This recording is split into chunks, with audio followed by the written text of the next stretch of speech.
All right. Welcome back. Just wanted to do a live before everybody gets fully prepared for this hurricane here. So we're not going to be doing any episodes obviously this week. But yeah, figured I'd hop on a live for everybody. So if you are in here, let me open up this comment section here. If you are in here, do me a favor, hit the like button for me, please. Also, let me know the comment section is open. Let me know where you're watching from. If you are in Florida, is this your first time going through a big hurricane like this? If you are watching from somewhere else, what are some areas that you've been watching with us? Where are you considering?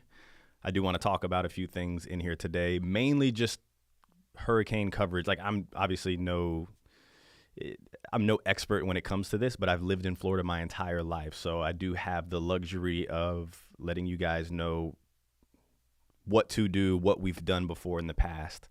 Evelyn, how are you?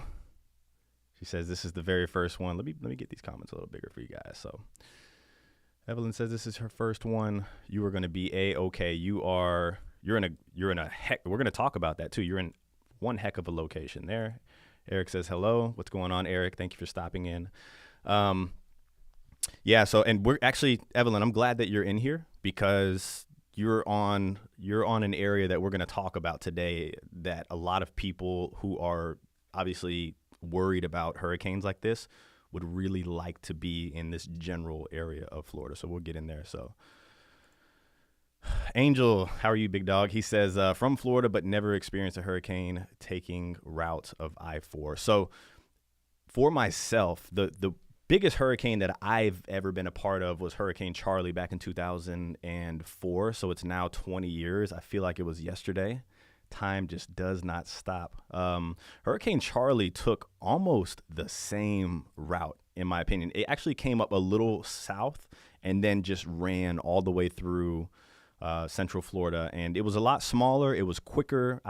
I will say this. One thing that we've done better as I think a whole is we've prepared better. I feel like back when Charlie hit, and that was actually a pretty rough year there, 04, that was the same year that Katrina went to Louisiana and did all of that damage there. I mean, I felt like it was just back-to-back hurricanes. But the thing with Charlie is we were so underprepared. It's like I use the analogy like you get caught with like, your pants down. You were not prepared at all. And so by the time Charlie hit, and it was such a small little hurricane that was, what they're saying here, if you're watching any of this stuff, is that the hurricane's like smaller over here, but then it slows down and it gets bigger.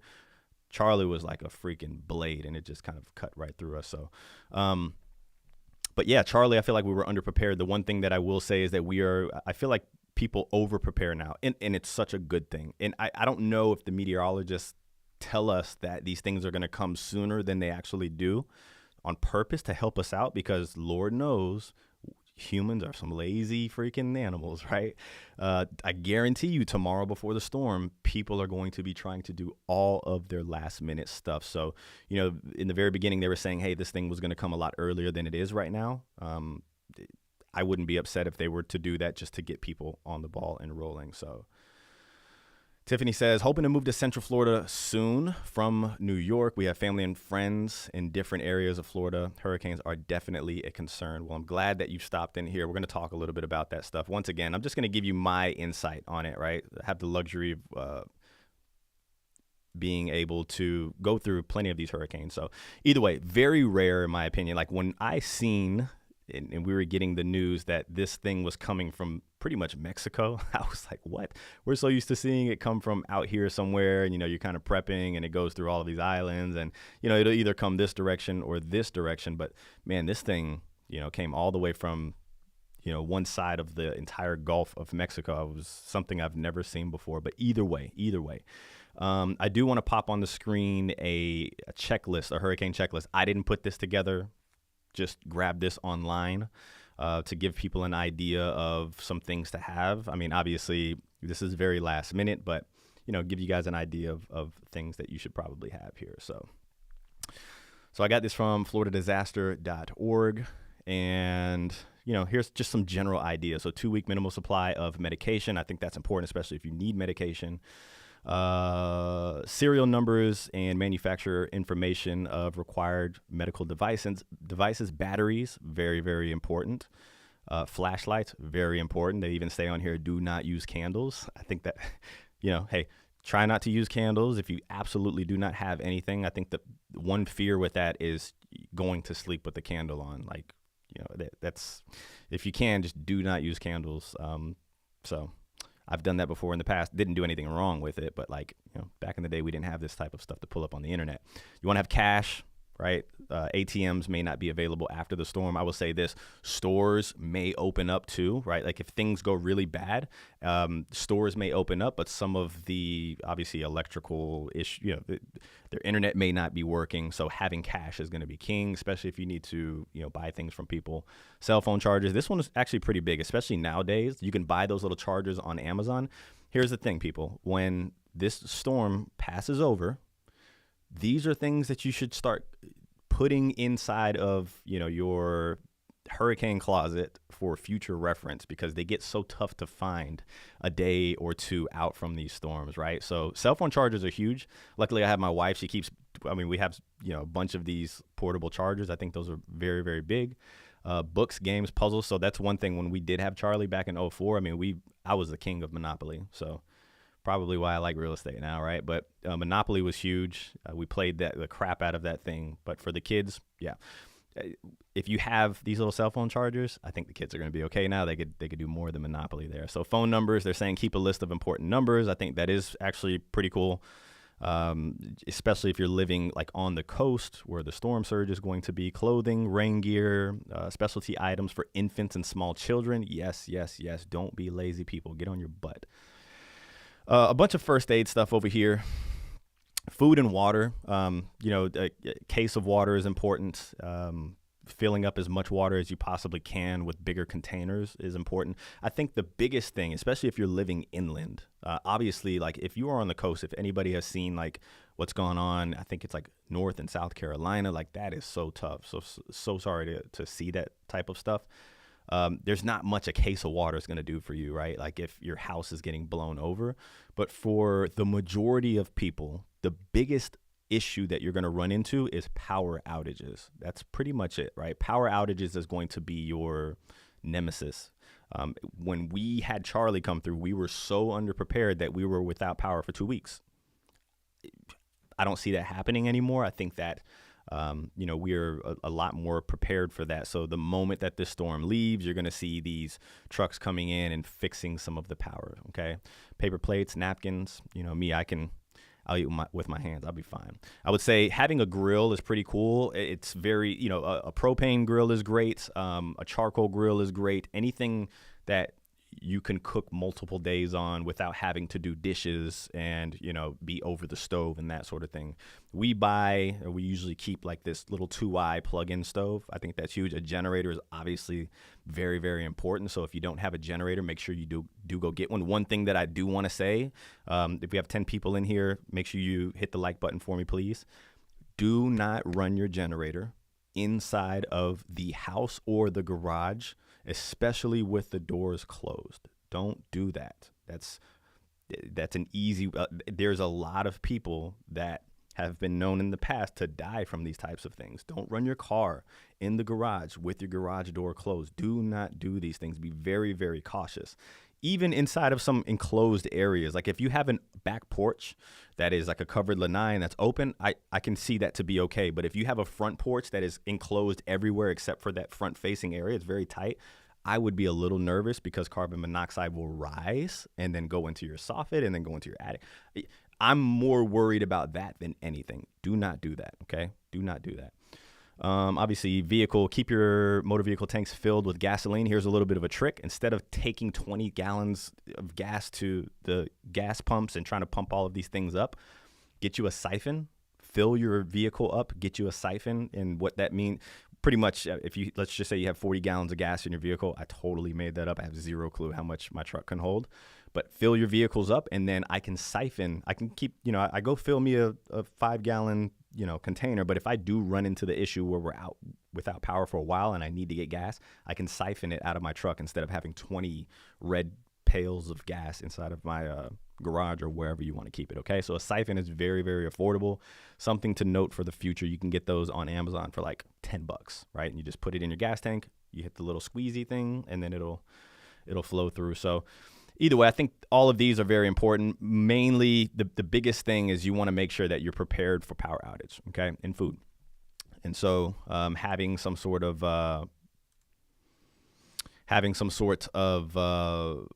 way that you can cook your food is going to be very, very important. So make sure you guys hit the like button for me. Let me know in here where you're watching from. So if you're in a part of Florida, let me know where. If you're not in Florida and you're considering some places, like Tiffany said that she's thinking of all around Central Florida, let's go ahead and just talk about that while we're on it real quick. There are some areas that I'm actually really want to see how it affects these areas, right? Because we sell a lot. So we do a lot on the west side of Orlando, obviously Polk County, all the way over to the coast of Tampa. We do a lot of new construction homes. It seems like that's where everybody's wanting to get these deals here. The two areas are like the Parish area and the Ruskin area, right? More specifically, like here's a community that I'm very, very interested in, not in a way where I want to see damage come into play, but I'm no expert at saying you're going to be totally fine in these areas, right? The hurricane apparently is going to be coming right here. And the biggest issue with those things are the storm surge, right? So that's the water coming in from the bay and pushing into inland, right? Very, very rough if you live right here, but look how close. We have so many clients in Waterset. Look how close this is to the bay right here. I'll put up some shots of Waterset. Beautiful community. It's like one of the better master plan communities around, just because you have schools and restaurants inside of the community. But I'm very interested. So what we're going to do is right after the storm, we're going to go out there and we're going to take a look. So like if this is the worst hurricane in over 100 years hitting Tampa, I think this is going to be a big indicator for people to see if this is an area, like if this were to come back again the next year or the year after, like, are you going to be okay in Waterset being that close to the bay? So what we're going to try to do, first things first, taking care of, making sure we're good, making sure all of our families and our clients are okay. We're going to get out there and see what happened after the storm. And I think that'll be beneficial for a lot of people that are on the fence of considering these areas. One thing to note, man, if you're considering coming to Florida, with anything in life, like there are going to be risk for anything. Florida could be extremely beautiful, but there are risks to everything. So if you do want to live on the beach, there's a risk reward to that. You can wake up to some of the most beautiful views, but then you have also storm issues as well. And so the further away you get from the risk, it may not be as rewarding, but your risk tolerance is down. So if you see that like as investing, and you know about investing into stocks, bonds, real estate, all of that sort of thing, like risks are luxuries, and we all can't have those luxuries. Some people can afford to take risk and luxury items, but she said that information would be great. Yeah, we'll run out there. We're going to take a look at Waterset, and another one that I want to look at is North River Ranch, and this is down in the Parish area. As you can see, it's a little further off the coastline than maybe a Waterset would be, but still, nonetheless, I mean, this storm is tracking right over here. So, here's some shots of North River Ranch. So we're going to, first things first, make sure we're okay, and then try to get out there and take a look. Something to consider for everybody that's coming, right? Like, besides getting all of your items like your batteries, your gas, your food items and such, boarding up your windows, I would say that there's no real need to board up all of your windows. We're going to get into that here. I'll show you like how the storm usually comes from two opposite directions. They're catty corner directions. So if it's coming from the northeast, you're going to get like a northeast wind, and then you'll get a southwest wind. Okay, so boarding up all of your windows, you may not need to. You really can just kind of see which directions the winds are coming from. I do want to say this: if there was ever the safest place in Florida, in my opinion, to live, it's not just Orlando. I think that's a very vague thing to say for people. The best place to live is off of this Highway 27 corridor, right? All the way from down in Lake Wales, all the way up into even Mineola, right, into that Lake County area, because this is a ridge. This is essentially a mountain. A lot of We have clients in here right now that are on the ridge. And so if you pay attention to a lot of these community names, you'll hear ridge in them, right?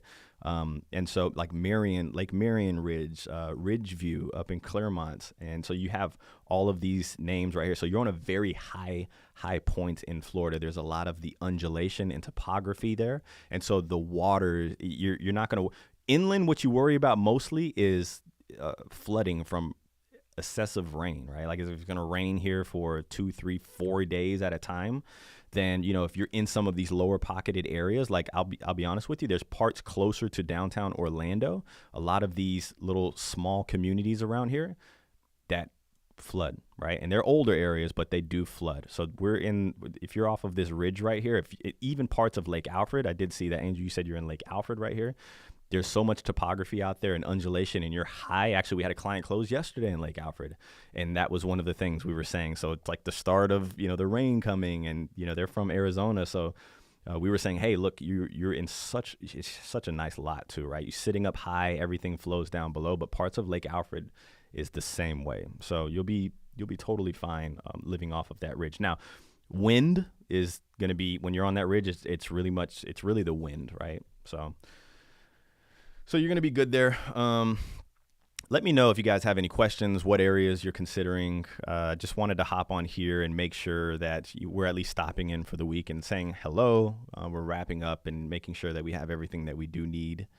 And we're going to try to get out there and take a look at some of these areas that we sell a lot of real estate in. I was really more so interested in doing some checking on the coastline there, like I showed you guys. Inland, not so much. We may pop out and look at some communities out there, but it really depends on how the storm, you know, shakes out. It really does. So it's coming, you know, it's riding right up that I-4 corridor, and that's where we sell. That's exactly where we sell. So either way, we got 9 in here. Make sure you guys hit the like button. You know, we're keeping a track on this thing. I think they're saying that sometime late Wednesday evening. So this is going to be another one of the storms that we're going to get in the middle of the night. I'm not too much of a fan of those things. I rather have some daytime. With Charlie, we were in the eye. Like we literally like halfway through the storm for about 20 minutes went outside and no wind. It was calm, and then the backside came. And guys, I think that's what was so devastating about Charlie. It had that nice clear eye on it, but either way, for all of my people that are out there that are in the central part of the state, you're going to get a lot of wind. You're going to get a lot of rain. If you're and we've already reached out to our clients on the coastline, get your butts out of there. There's no real need to be over there. You have plenty of places to stay inside of the inland there. Anybody here in Florida right now besides the few that popped in here? Anybody else in Florida that's watching?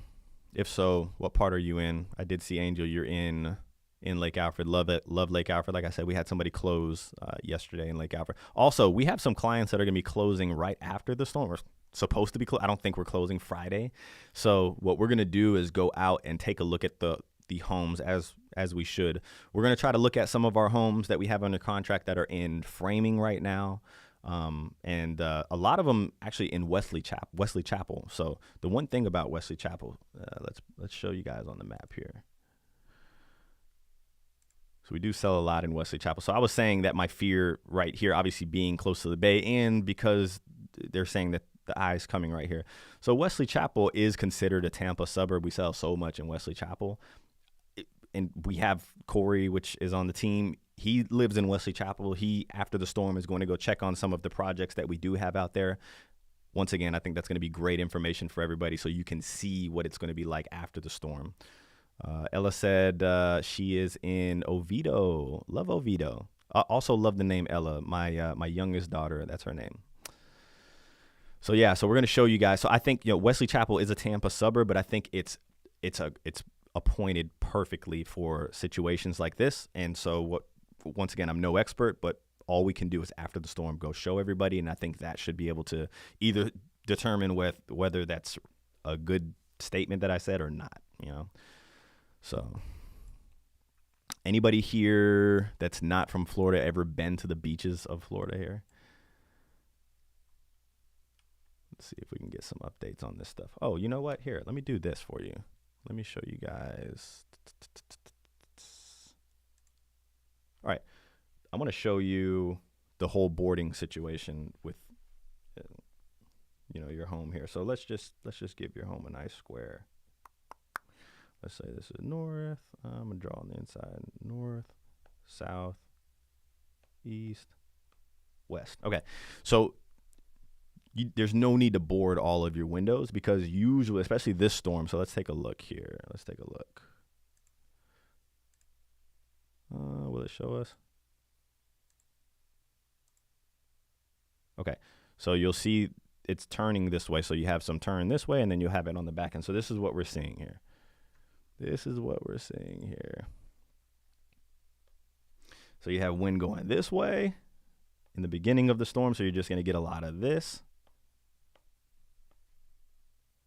Right?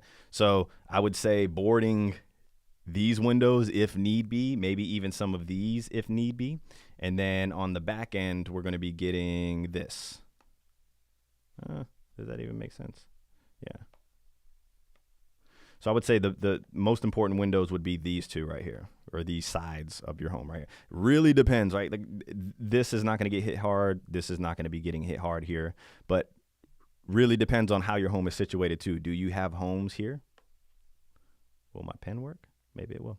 Do you have homes situated here, right? Like what do you have that's obstructing some of the wind flow for you? So don't go out and board up all your windows unless you really, really want to. But the main thing you want to focus on is the back end and the front end here. And in my opinion, I would say this one and this one is going to be the most exposed to some of that wind.